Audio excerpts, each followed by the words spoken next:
श्री गौरव गोगोई।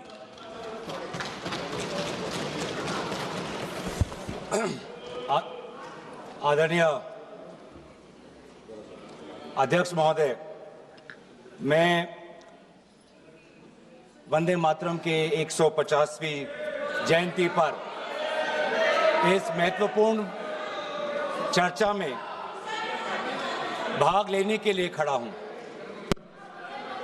और अपने वक्तव्य के शुरुआत में मैं बंगाल के उस पवित्र भूमि को नमन करना चाहता हूं जिस भूमि से ईश्वर चंद्र विद्यासागर आए, राजा राम मोहन रॉय जी आए, बंकिम चंद्र चटर्जी आए, स्वामी विवेकानंद जी आए, औरबिंदो घोष जी आए, खुदीराम बोस आए, कबीर नजरुल इस्लाम जी आए, रविंद्रनाथ टैगोर जी आए और सुभाष चंद्र बोस जी आए। वाकई में बंगाल की इस पवित्र भूमि में एक अद्भुत ताकत है। जिस भूमि ने हमारे देश को ना सिर्फ हमारा राष्ट्रगान दिया, लेकिन राष्ट्रगान के साथ हमें राष्ट्रगीत भी दिया। और कहीं ना कहीं मैं इस समय पर, क्योंकि स्वतंत्रता सेनानियों का उल्लेख किया गया, स्वतंत्रता संग्राम का उल्लेख किया गया, उस समय के कवि, लेखक जिन्होंने ऐसे शब्दों का प्रयोग किया, ऐसे कविताएं रची, ऐसे गीत रची, जिन गीतों के साथ, जिन शब्दों के प्रेरणाओं के साथ लाखों के तादाद पर स्वतंत्रता सेनानियों ने अंग्रेजों का जुल्म सहने की ताकत मिली। वे ऐसे शब्द थे, वे ऐसे गीत थे, वंदे मातरम, रविंद्रनाथ टैगोर जी के Where the mind is without fear, वो गीत झंडा ऊंचा रहे हमारा, वो गीत सरफरोशी की तमन्ना, वो गीत विद्रोह, वो गीत इंकलाब जिंदाबाद, वो स्लोगन करो या मरो, जय हिंद, सत्यमेव जयते, भारत छोड़ो। ऐसे कई नारे थे, ऐसे कई गीत थे, जिन गीतों ने, जिन शब्दों ने हमारे स्वतंत्रता संग्राम में हमारे भारत के समाज को ताकत दी। वंदे मातरम के इतिहास की और उसके जन्म की बात आदरणीय प्रधानमंत्री मोदी जी ने की। हाँ, जो मंगल पांडे का जो विद्रोह था, उस विद्रोह के विफलता के बाद भारत में एक बेचैनी थी और अंग्रेजों का जुल्म और बढ़ गया था। और ऐसे वक्त में 1872 में बंकिम चंद्र चटर्जी ने, जो पूरे बंगाल में जो रेनेसांस चल रहा था, जो भाषा के संदर्भ में जो एक क्रांति चल रही थी, उस क्रांति में वो भी एक महत्वपूर्ण धारा थे। जिस क्रांति में राजा राम मोहन रॉय भी थे, जिस क्रांति में ब्रह्मो समाज भी था, और उन्होंने 1872 में वो पहले दो पंक्ति लिखे जो आज हमारे राष्ट्रगीत के भाग में हैं। 1872-75 के बाद लगभग 9-10 सालों के बाद उन्होंने आनंद मत लिखा, जहां पर उन दो पंक्तियों में उन्होंने और कई पंक्तियां जोड़ी। और आनंद मत के संदर्भ में लिखा गया,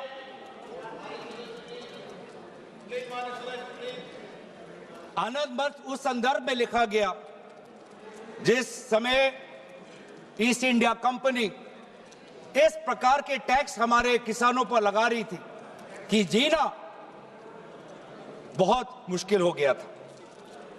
लेकिन वाकई में ये जो एक गीत था, जो आनंद मत में उल्लेखित था, वास्तविक रूप में ये नारा कब बना?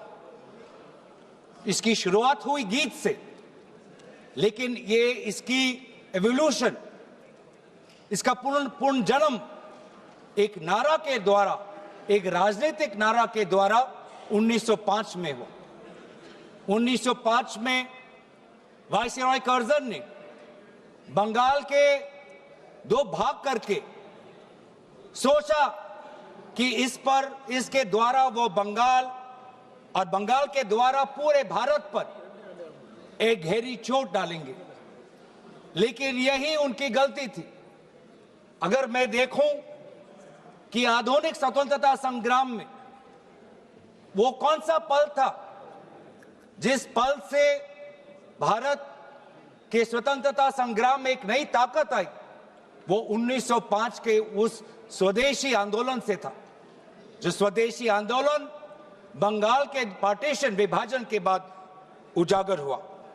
और उसमें जैसे इतिहास में हमने पढ़ा है कि अरबिंदो घोष जी को एक ताकत मिली, वंदे मातरम का वो जर्नल, और उसके द्वारा जुगांतर पार्टी के द्वारा ये मैसेज गया कि हमें भारत को एक नई दृष्टि से, एक नई ताकत से, एक नई मंथन के द्वारा हमें विद्रोह करना है। और यही बात आने वाले समय में पूरे प्रदेश में ये फैला और व्यापक रूप से फैला। और ये बहुत, इस पूरे वंदे मातरम की जो यात्रा है, इस यात्रा को अध्ययन करना बहुत जरूरी, कि कहीं बंगाल में, बंगाल के भाषा के क्रांति से निकला ये गीत, जो 10 वर्ष बाद आनंद मत के नॉवल में इसमें और पंक्तियां जोड़ी गई, बंगाल में एक राष्ट्र नारा बना 1905 में। और ऐसी प्रेरणा मिली जिस प्रेरणा से पूरे भारत में वो व्यापक रूप से प्रचारित हुआ। प्रचार होने के कई माध्यम थे। आदरणीय प्रधानमंत्री जी ने ग्रामोफोन का उल्लेख किया, लेकिन पैम्फलेट और पब्लिकेशन का भी एक बहुत महत्वपूर्ण भूमिका थी। ये पैम्फलेट और पब्लिकेशन के द्वारा बंगाल का ये नारा गया पंजाब में, गया महाराष्ट्र में, गया मद्रास में। ट्रांसलेशन के द्वारा आदरणीय सुब्रमण्यम भारती ने जिस प्रकार से 1905 में इसकी ट्रांसलेशन की, 1908 में इसकी ट्रांसलेशन की, तो कई जगह पे ये कन्नड़ में, तमिल में, तेलुगु में, अलग अलग भाषाओं में आनंद मत और आनंद मत के द्वारा पूरे वंदे मातरम की जो व्याख्या है, जो मूल भाव है, पूरे देश में फैला। खुदीराम बोस जी का उल्लेख यहां पे किया। और हां, जिस प्रकार से कोर्ट ट्रायल्स हुए, सिर्फ खुदीराम बोस जी का नहीं, अरबिंदो घोष जी के भी कोर्ट ट्रायल से पूरे देश को यह दृश्य दिख रहा है कि किस प्रकार से वंदे मातरम के द्वारा हमारे स्वतंत्रता सेनानी ब्रिटिश का विद्रोह कर रहे थे। और फिर सिर्फ स्वतंत्रता सेनानियों के बीच नहीं रहा, एक व्यापक रूप से ये छात्रों के बीच में ये समा गया। वंदे मातरम का उजागर राजामुंड्री आर्ट्स कॉलेज में किया गया, कोकानाडा आर्ट्स कॉलेज में किया गया, गोदावरी, कृष्णा, गुंटूर तक फैला। बांग्लादेश उस समय के मयमन सिंह सिटी कॉलेज तक पहुंचा। और यहां तक भी नहीं, बाहर जब जो हमारा तिरंगा ध्वज जब 1907 में पूरे विश्व में प्रकाशित किया, तो उस तिरंगा झंडा में भी वंदे मातरम उल्लेखित था। कला के द्वारा भी अवनींद्रनाथ टैगोर, उन्होंने एक पेंटिंग, एक चित्र इससे प्रेरणा लेते हुए किया। तो कहीं ना कहीं हमारे पूरे स्वतंत्रता संग्राम में कला, साहित्य का एक बहुत महत्वपूर्ण भाषा और बहुत महत्वपूर्ण भूमिका रही है। राजनीतिक नारा से, जैसे कि कहा गया, राष्ट्र में इसको एक राष्ट्रीय तवज्जो मिलने लगा।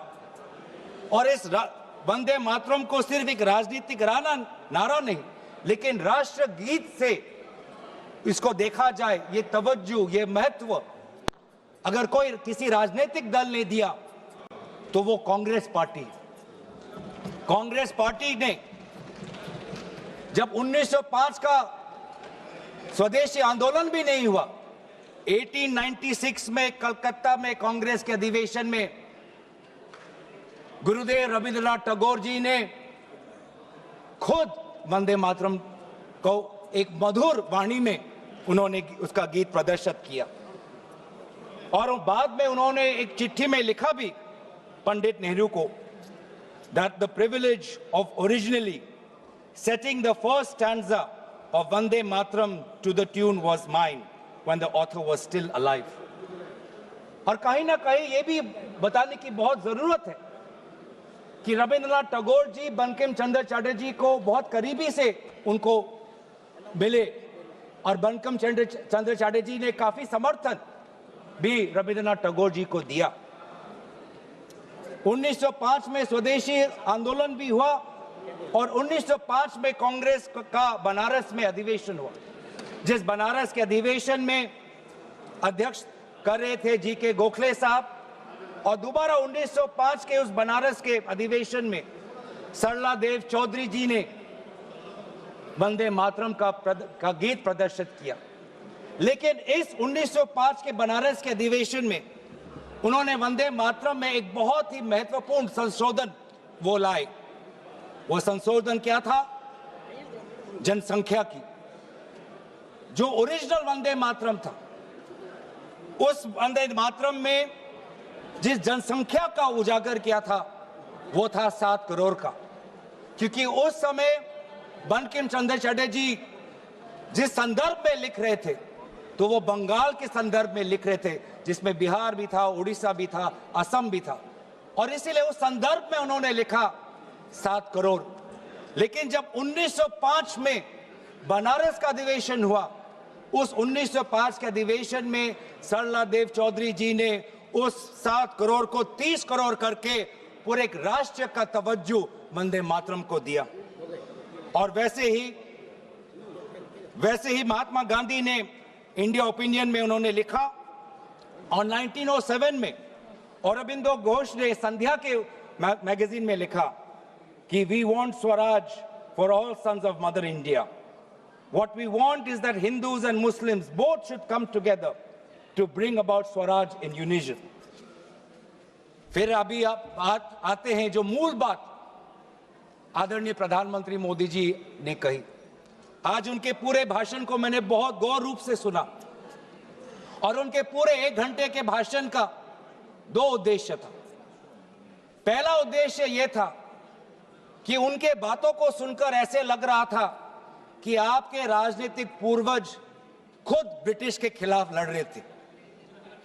ऐसे लग रहा था कि आपके राजनीतिक पूर्वज ने ब्रिटिश के खिलाफ विभिन्न आंदोलनों में भाग लिया। तो ये जो इतिहास को दोबारा लिखने की, रिवाइज करने की जो मंशा आज प्रधानमंत्री मोदी जी के भाषण में मुझे सुनाई दी। सर, मैं आपके साथ तो मैं तर्क वितर्क करने आया नहीं हूं।